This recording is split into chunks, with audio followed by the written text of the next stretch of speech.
Hello everyone, welcome to the channel. So this video is going to be about our spell wallet, and this is going to be the daily puzzle where we'll be showing you what card or what emoji to input.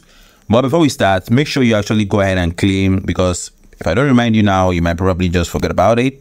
So okay, after claiming that, let's now go straight into our daily puzzle. So at the top right corner, you can see the padlock icon showing a green dot, meaning we have a new daily puzzle. Click on it, and once you click on it right now, just pay close attention, guys.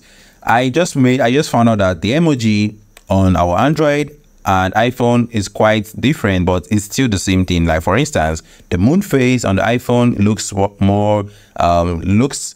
more like graphical, or like the emojis on iPhone looks more graphical than the emojis on Android phone. But guys, it's the same thing.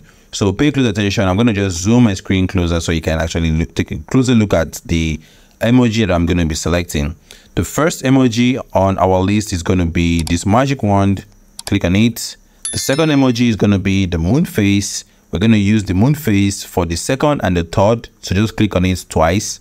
First one and the second one. All right. So here the final emoji is going to be the lightning bolt. So just the thunderbolt, or whatever you call it, just this one, just right here. Click on it and wait for it to load. And as you can see, successful. Just go ahead, click on claim your reward. And guys, that's basically everything for today's video. See you guys on tomorrow's video, and have a wonderful day. Peace out.